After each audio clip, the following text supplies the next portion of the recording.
urte bat gehiago, Gladys sariaren 6. edizioaren aurkezpena da gaur. Gipuzkoako Foru Aldunditik eta Berdintasun Organotik oso argi daukagu Gladys saria babestearen arrazoiak. Bai, Gipuzkoako emakume informatikarien lana lehen lerroan jartzeko egiten duten lana izugarria baita. Ekimen honek gizartearen aurrean balioa ematen dio haien berrikuntza lanari eta egiten dioten gizarteari egiten duten ekarpenari. Aldi berean, emakumeek zientzian eta teknologian dagokien lekua hartzen duten iruditeria kolektiboa eraikitzen laguntzen dute. Belaunaldi gazteen artean, bokazio berriak piztuz. Sari honen 6. edizioa, ibilbide honek argi uzten du ze oihartzun daukan sari honek, bai? Geroz eta jende gehiagok parte hartzen baitu. 6. edizioa da dagoeneko, azkenengo urte hauetan 5 emakume errekonizitu eta saritu ditugu, Ane Iturtzaeta, Olatz Perez de Binaspre, Amaia Banda, Lore Argarate eta Usue Mori saritu ditugu orain arte. Eta asko ikasi dugu haiekin, erakutsi digute emakume aparta direla, baina baita beste gauza asko ere. Erakutsi digute oso desberdina direla haien artean, oso gauza desberdinak egiten dituztela, interes eta lan arlo desberdina dituztela, baina guztiek gauza bera ere erakutsi digute oso urruti daudela gizartean errotuta dauden estereotipoetatik, gizakalitatea handiko emakumea direla, profesional aparta direla, gizartearekin konprometituak eta eskuzabalak. Emakume normalak, hau da, gure bizilagunak zenitartekoak izan daitezkeen horiek, baina normal bezain apartak, herri hobe bat egiteko gai direnak, bidean ere ezagutu ditugun horiekin lankidetzan jarraitzen dugula, eta badirela gizarte hobe bat egiteko gai diren emakumeak askotan eurak kontziente izan gabe ere. Eta horregatik edizio berri bakoitzaren aurrean, oraintxe bezala edizio berri baten aurrean gaude, edizio berri bat abiatzera goaz, emozioz bizi dugu, badakigulako eta ia ziur gaude edizio berri honetan ere emakume berri asko ezagutuko ditugula, harribitxi asko deskubrituko ditugula, eta tamalez bakarra, baina bat behintzat errekonozitu, saritu eta proiektatzeko aukera izango dugula.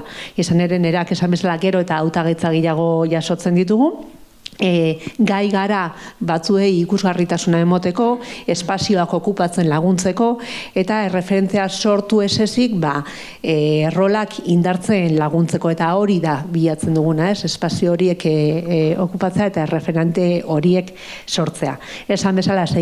edizioa martxan da, eta gonbidatu nahi ditugu sektore digitalean diharduten emakume gazteak, 40 urte artekoak, euren hautagaitza aurkeztera, ezagutu nahi ditugulako. Baina, gonbidatu nahi ditugu baita ere, proposamena egin nahi diegu, haien inguruko lagun, lankide, senitarteko ezagunei, ezagutzen dituzten emakume horiek proposatzera. Izan ere lehiaketan norberak bere burua aurkeztu dezake, edo 3. bat ere proposatu daiteke. Beraz, animatu nahi ditugu hautagaitza horiek aurkeztu eta proposatzera. Prozesua erresa da, webunearen bitartez egiten da, gladysaria.eus webunean egiten da, eta ekainak bat arteko epea izango da hautagaitzak aurkezteko.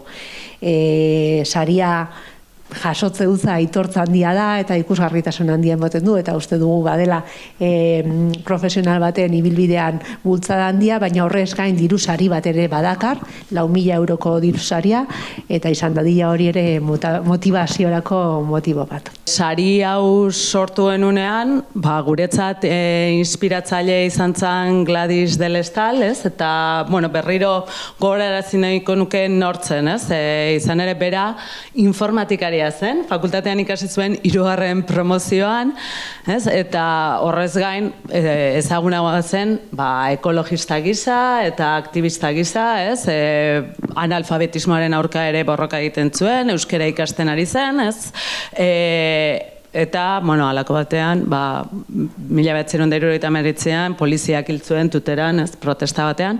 Baina, garaia hartan, lan egiten zuen IBM-ko konputagailu bat, Gipuzkoan zeon lehenengo konputagailuetakoa programatzen, ez? Esango genuke, orain ezarri berri den konputagailu kuantiko horretan lan egingo lukela, hemendikan pare bat urtera edo, ez?